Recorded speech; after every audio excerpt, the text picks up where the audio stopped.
Hey everyone, for this video we are reviewing the results of our community survey regarding the changes to version 2 of the server. We think it is really important to do a wide canvas because if you look at our Discord, you may see very specific feedback which may contrast with what we got from a larger sample size. So by taking a more measured approach, we can get a better read on what the community thinks, which better informs how we will be adjusting things in the future.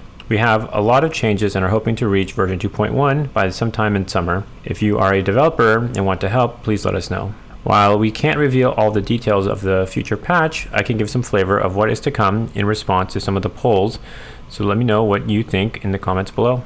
If this is your first time here, this channel focuses on multiplayer sim gameplay, so if you're into that, please subscribe. Before we jump into the survey, let's talk about the overall state of the community.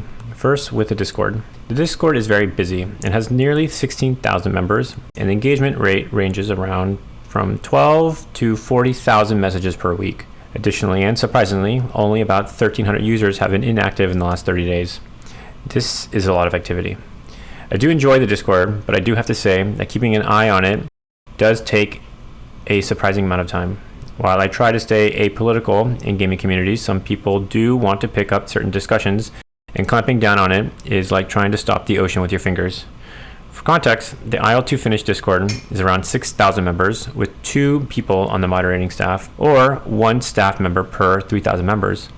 Our Discord has 24 moderators, or 1 moderator per 666 members. I just want to say this and let people know that we really do try to stay on top of the Discord, but the volume of the people and messages makes it quite difficult. With up to 40,000 messages per week, it is impossible to read every single message that gets written in there. On the other hand, we have the actual DCS server. Since April 2022, we have had 22,174 players on the server with a total play time of around 355,000 hours, or 40 years of playtime. So basically every month on the server has enough players playing on it that it equates to slightly more than 1 year worth of playtime. The scale of this has been pretty surprising. To level set, we had almost 400 respondents, took answers for 3 days, and had 17 questions. Their first one is how people think of the map and how they feel about Syria with the new hex system.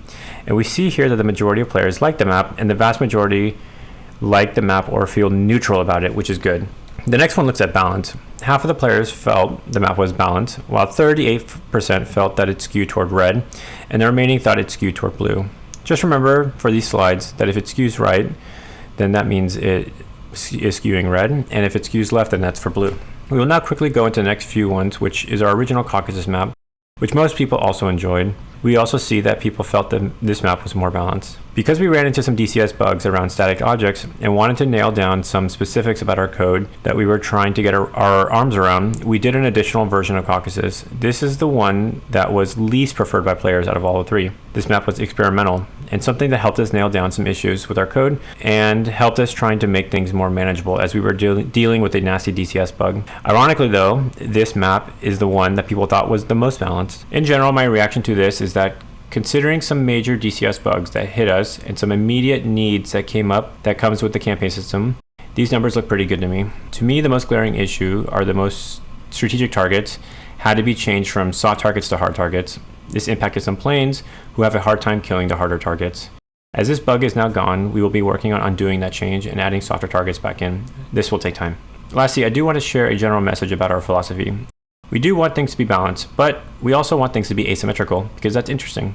In version 1, we were able to achieve nearly perfect balance between the sides, where air-to-air kills and air-to-ground kills were within a 5% margin, using around 3 years worth of playtime as data. It is achievable, but the issue is that it takes a constant amount of tweaking, and in general, the juice is not worth the squeeze.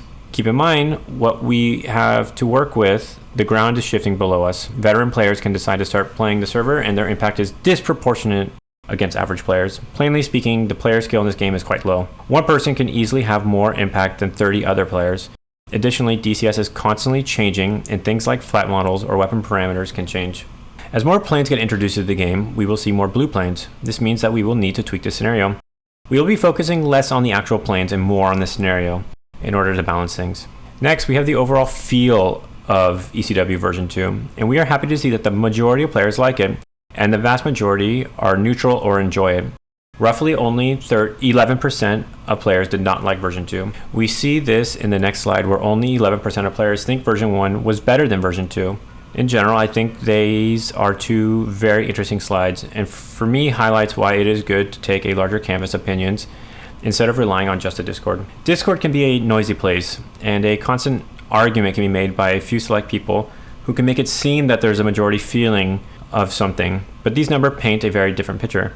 Additionally, I was expecting much more people to prefer version 1 over version 2, simply because people don't like change. So the fact that only around 11% of players do not like version 2 or like version 1 better is actually very good as a starting foundation, because we aren't done with really fleshing out version 2. Next, we get into server tick time. This is something that will change. I imagine that we are going to be resting on a 20 to 30 minute period where we make our adjustments to the campaign system.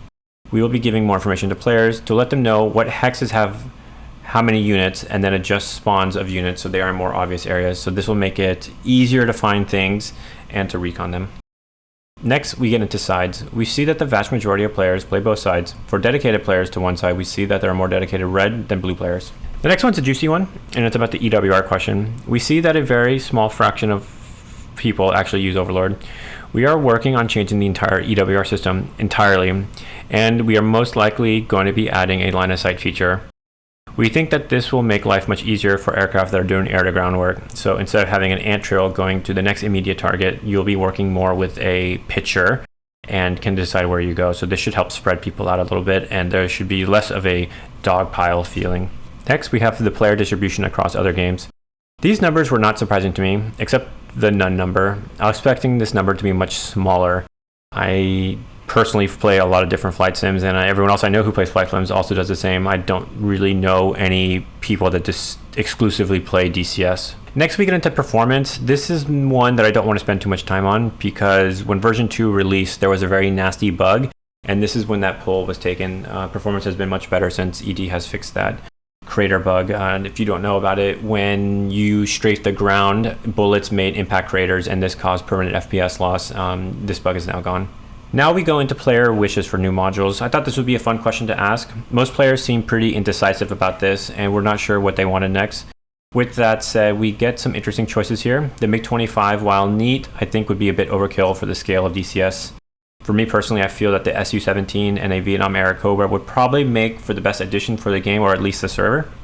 Now we have the same for World War II. This was more surprising to me as the answers were all over the place, but I guess this is pretty reflective of the DCS World War II era, because it's not really anchored on around any set theme, so it's really hard to say what should come next. The Zero, I guess, could probably help round out the future coming Corsair. Lastly, we have a quick question on the channel. It seems like most of the community does watch, which I do appreciate. And another interesting stat is the vast majority of people who do watch the channel actually don't subscribe, which to me is very funny. I actually subscribe to channels I do watch often, so if you do end up coming back to watch, I would really encourage you to subscribe, because it actually really does help the channel. I hope you found this video helpful, and that this gave some visibility into what we are thinking about, and also what your fellow players are thinking about. When we finish the changes to the next patch, we will do a patch video to break down all of the mechanics and new features. Thank you.